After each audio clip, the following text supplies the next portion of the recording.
আসসালামু আলাইকুম। জীবনের ৫ সুতো, পর্ব ১ ও ২। যদি জিজ্ঞাসা করি শেষ কবে আফসোস করেছেন, আমাদের একেকজনের উত্তর হয়তো একরকম হবে। আমাদের মধ্যে যে পরীক্ষায় ভালো ফলাফল করতে পারেনি এবং যার জীবনের পদে পদে তাকে ভুগতে হচ্ছে, সে হয়তো পরীক্ষার আগের সময়গুলোকে ভাবি অযত্ন আর অবহেলায় কাটানোর ব্যাপারে আফসোস করবে। আমাদের মধ্যে অসুস্থ যিনি, সুস্থ থাকাবস্থায় নিজের জীবনকে যিনি গুছিয়ে নিতে পারেননি, মলিন চেহারা বা আবরোগ শরীর নিয়ে তিনি হয়তো ডাবে নাহা। যখন সুস্থ ছিলাম তখন যদি অমুক অমৃত কাজগুলো সেরে রাখতাম। আমাদের মধ্যে যিনি আর্থিক সংকটে নিপতিত, তার আফসোস হবে সাঙ্গপতার সময়গুলোকে ঘিরে। তিনি ভাববেন, ইস, যদি আমি খুব অপচয় না করতাম, যদি আমি সঞ্চয়ের দিকে আর একটু মনোযোগ দিতাম, ভালো যোগায় যদি আমার সম্পদগুলো বিনিয়োগ করে রাখতাম। আমাদের মাঝে বৃদ্ধ যে জন, উর্বর তারুণ্যের কোলাহল পেরিয়ে যিনি পৌঁছে গেছেন জীবন সাঞ্চন্যে, তিনি হয়তো ভাবেন, আহা, কত অনাদর আর অযত্নে পার করেছি উচ্ছল তারুণ্যের সময়গুলো। যদি আমি বেপরোয়া জীবন পার না করতাম, যদি আরো বেশি মানুষের উপকারে আসতাম, যদি আরো বেশি সময় কাটাতাম পরিবার পরিজনের সাথে। জীবন বড় সংক্ষিপ্ত এক সফরের নাম। এই সফরের প্রতিটা মুহূর্ত, প্রতিটা পর্যায় অত্যন্ত গুরুত্বপূর্ণ। এর কোনো একটা অংশ যদি অনাদর আর অবহেলা পায়, সেই অংশের জন্য সারাটা জীবন আফসোস করে বেড়াতে হয়। খুব কম মানুষ এখানে দ্বিতীয় সুযোগটা পায়। আর যারা দ্বিতীয় সুযোগ পায়, তাদের অধিকাংশ সেটাকে পুনরায় অপচয় করে। তবে যদি আমরা নবী সাল্লাল্লাহু আলাইহি ওয়াসাল্লামের বাতলানো উপদেশ মাথায় রেখে জীবনকে গেছাতে পারি, অনিবার্য আফসোসের এই দহন থেকে আমাদের মুক্তি অবশ্যই সম্ভব, ইনশাআল্লাহ। আপনি যদি আফসোস ক্লাবের একজন সদস্য হয়ে থাকেন এবং বাকি জীবনটা আফসোস ক্লাবের বাইরে এসে উপভোগ করতে চান, আপনি নিশ্চয় এতক্ষণে জানতে উন্মুখ হয়ে আছেন নবীজির বাতলানো সেই উপদেশটা আসলে কি, তাই তো? ইবনু আব্বাস রাদিয়াল্লাহু আনহুমার বর্ণিত হাদিসটা শুনুন তাহলে। নবীজি সাল্লাল্লাহু আলাইহি ওয়াসাল্লাম বলেছেন, ৫ অবস্থায় উপনীত হওয়ার পূর্বে ৫ অবস্থাকে গুরুত্ব দাও।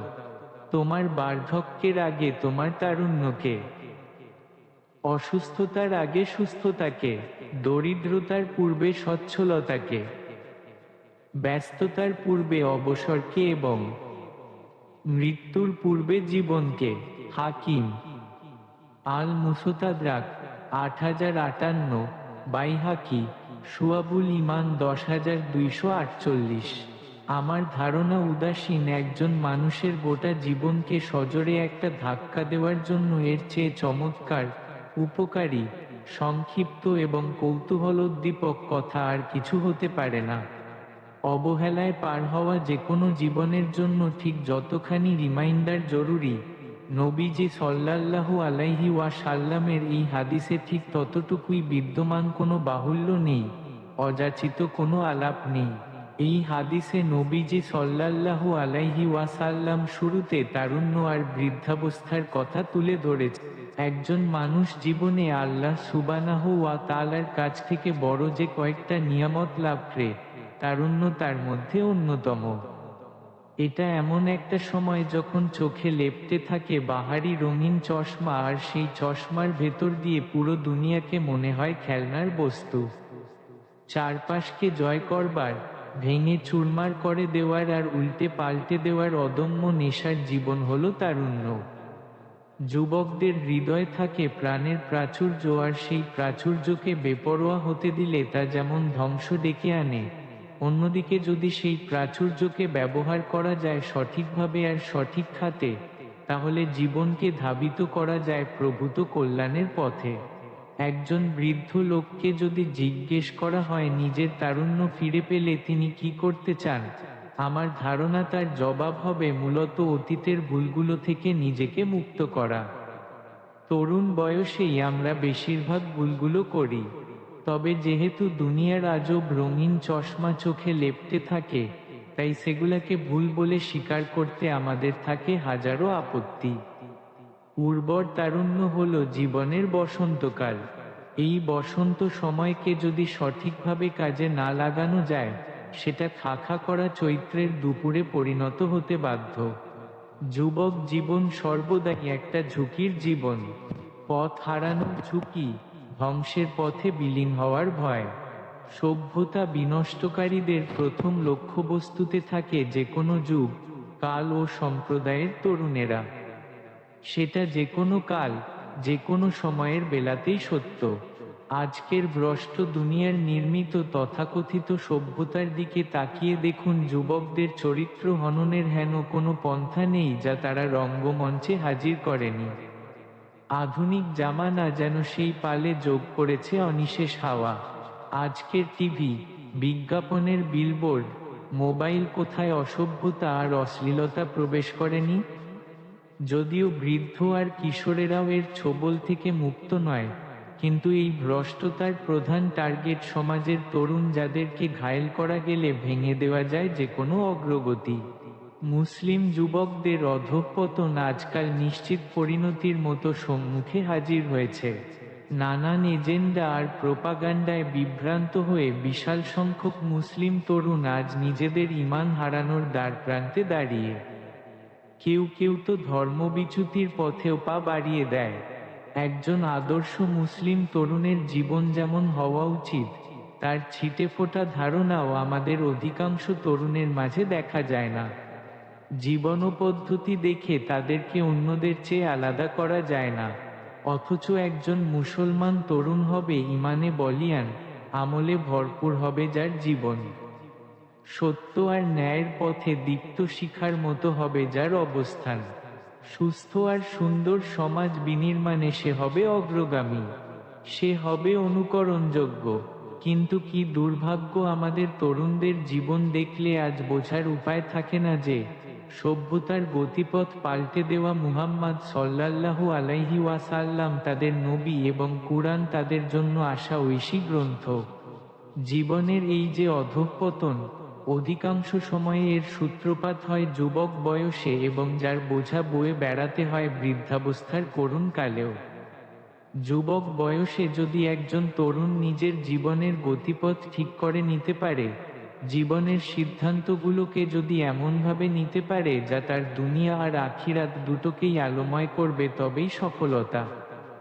জীবনের কার্যকরী সিদ্ধান্তগুলোকে তরুণ বয়সেই নিতে হয়। তারুণ্য পেরিয়ে গেলে হারিয়ে যায় অনেক সুযোগ। আসহাবে কাহফের ঘটনা আমরা সকলে জানি। সমাজের সকলে যখন ভ্রষ্টতার মাঝে গা ভাসিয়ে দিল, তখন ঈমানে বলিয়ান কতিপয় তরুণ স্রোতে গা না ভাসিয়ে সেই সমাজ থেকে নিজেদের আড়াল করে ফেলল। কাজটা যত সহজ আর ঠুনকো মনে হচ্ছে শুনতে, তার চেয়েও অনেক অনেক বেশি কঠিন ছিল।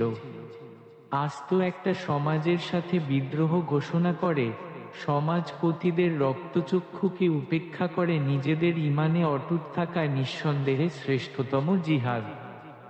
সমাজের অন্য সকলে যখন স্রোতে অবগাহন করেছে, তখন সিনা টান করে দাঁড়িয়ে গেছে কয়েকজন যুবক মিথ্যে ইলাহ, মিথ্যে ধর্মের বিরুদ্ধে।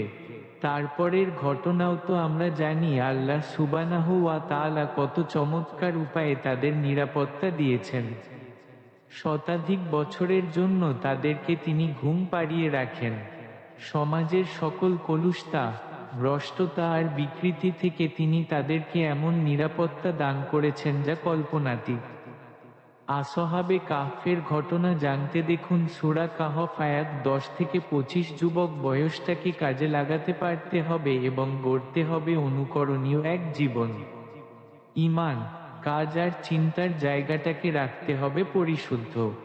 সাল্লাল্লাহু আলাইহি ওয়াসাল্লামের হাদিস থেকে জানা যায়, কিয়ামতের মাঠে আল্লাহর আরশের ছায়া ব্যতীত যখন আর কোনো ছায়া থাকবে না, সেদিন 7 শ্রেণীর লোক সেই ছায়ার নিচে আশ্রয় পাবে।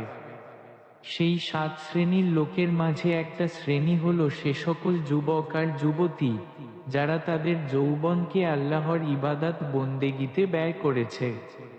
27 আজকের দিনে নানান নেশায় বুঁদ হয়ে থাকা, দিন থেকে দূরে থাকা প্রজন্মকে যদি ডেকে ডেকে নবী সাল্লাল্লাহু আলাইহি ওয়াসাল্লামের এই হাদিসটা শোনানো যেত, যদি তাদের বলা যেত ভাই সকল, সালাতে আসো, আল্লাহর পথে নিজেকে সঁপে দাও, রাত্রিতে উঠে জায়নামাজে দাঁড়াও, ন্যায়ের পক্ষ নাও আর ছুঁড়ে ফেলো অন্যায়ের সব জঞ্জাল। যদি সত্যিকারভাবে নিজের যৌবনকে সমর্পণ করতে পারো রবের কাছে, তবে আসহাবে কাহফের যুবকদের মতো গুহার মধ্যে তোমাদের হয়তো ঘুম পাড়িয়ে রাখা হবে না, কিন্তু কিয়ামাতের কঠিন সময়ে তোমাদের জন্য বরাদ্দ থাকবে মহামহিম আল্লাহর আরশের ছায়া। আছে কি কোনো তরুণ যে নিজের তারুণ্য নিয়ে, নিজের যৌবন নিয়ে নতুন করে ভাববে? আছে কি কোনো তরুণী যে নিজের জীবনটাকে নিয়ে আরেকবার দাঁড়াবে অন্তরের আয়নার সামনে? পরের পর্ব দেখতে হলে আমাদের চ্যানেলটি সাবস্ক্রাইব করে পাশে থাকুন। তত সময় ভালো থাকবেন, সুস্থ থাকবেন। আমাদের আরেক দফা কথা হবে অন্য কোনো ভিডিওতে। ফি আমানিল্লাহ। আসসালামু আলাইকুম।